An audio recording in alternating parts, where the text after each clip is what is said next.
This is Boxing Talk 8576. I want to talk about a fighter that many people are not really talking about that much on their channels. I don't see a lot of people talking about it. I see a few people talking about him. But that's Terence Crawford. He's from Omaha, Nebraska. He's 22. He got 22 wins, 16 by way of knockout. That's like a 72% KO ratio. Um, he's 5'8". He got a 73-inch reach. That's crazy. You know, a lot of people say Floyd Mayweather has a crazy reach for his height. His reach is 72. This guy has a 73-inch arm reach, and he has a great jab. So that's already a plus. Plus. He can fight southpaw. He can fight both ways effectively. I seen him. The first time I seen Terence Crawford, it was against Breidis Prescott. If you don't know who Breidis Prescott is, he was the guy that knocked out Amir Khan in the first round, gave Amir Khan his first loss when Amir Khan was coming up. And he had like a blood and guts war with Mike Alvarado. You know Mike Alvarado. Mike Alvarado had, you know, some good fights with Ruslan and lately, and Brandon Rios. Those two fights with Brandon Rios. But back to Terence Crawford. In the amateurs, he fought guys like Mikey Garcia, Danny Garcia, both of the Molinos, Carlos Molino, and you definitely know Mikey Garcia and Danny Garcia. Both of these guys are still undefeated. Danny Garcia is a 140-pound champion, linear champion, and Mikey Garcia is coming up in the ranks, you know, making a name for himself. He lost one against Danny Garcia, so he's 1-1 against Danny Garcia. He's 1-0 against Mikey Garcia. But I seen Terence Crawford against Breidis Prescott, and he took that fight on like a 15-day notice. I guess they called him, asked him if he wanted to fight him. He said, yeah, sure.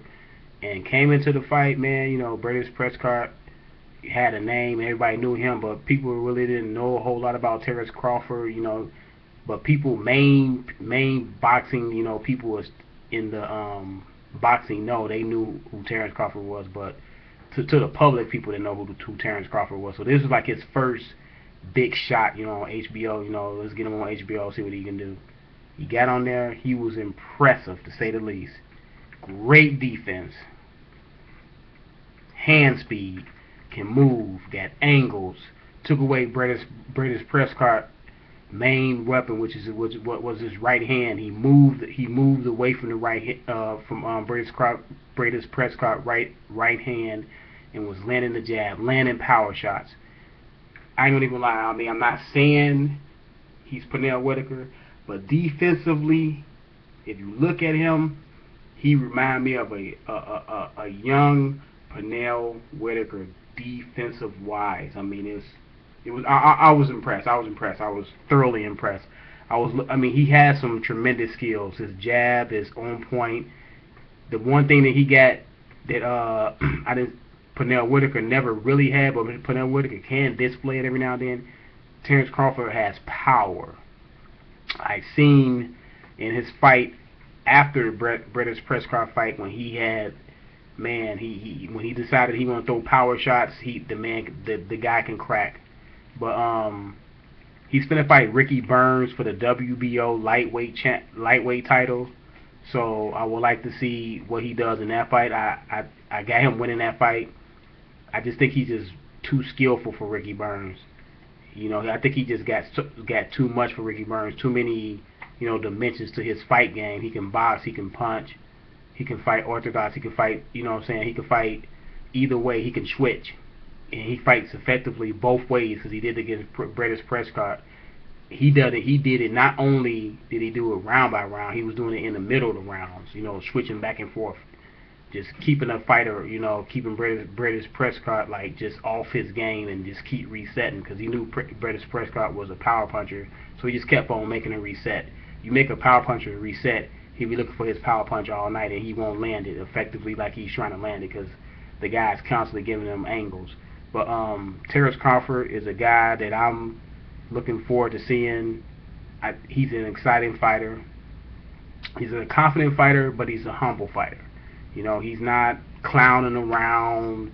you know, saying he this, that, and about all this, you know, crazy stuff. I'm about billions and all this stuff, you know, but and he has a frame that can move up.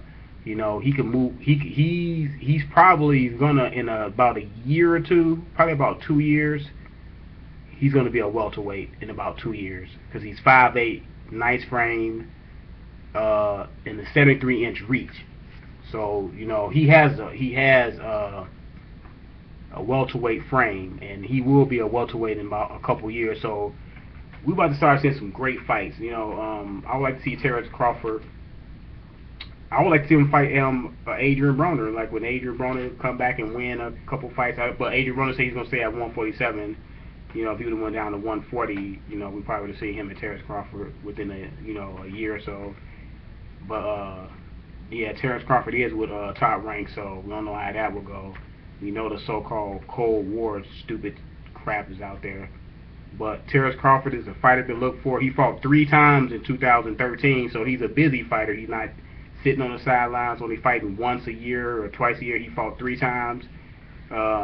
So he's going to fight Ricky Burns to see if he can get this title. He get this title, then wow, off he goes. You know what I'm saying? He was crawling. Now he walking. He beat Ricky Burns. He'll be running. Terence Crawford is the new guy that I'm going to be talking about. I'm going to be looking at closely, following his career. I'm not saying he's the greatest ever right now, or he's going to be the greatest, or he's going to go undefeated. None of that stuff. But he does have tremendous skills. He has the whole package, as far as you know, punching power, defense, jab, moving around the ring. He's a thinker. You can tell he's a thinker in the ring.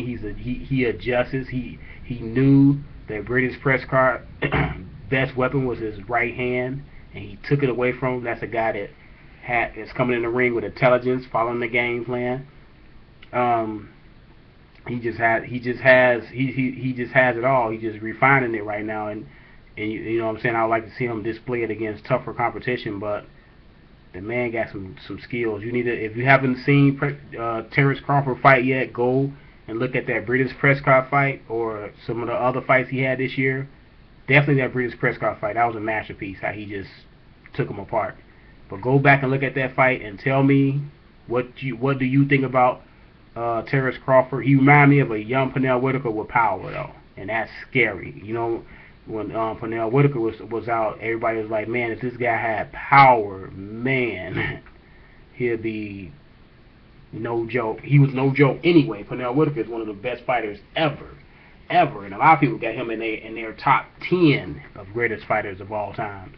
So if you haven't seen Pernell Whitaker, go back and look at Sweet Pea Pernell Whitaker. That was my guy when I was coming up. Go back and look at Sweet Pea Pernell Whitaker. If you haven't seen him, and then you look at Terence Crawford, and you tell me if defensively wise in the ring, the way he moves, he kind of like emulates or moves like Pernell Whitaker. But you know, Terence Crawford, I will be looking at that fight with him and Ricky Burns. But this is Boxing Talk 8576. I'm out.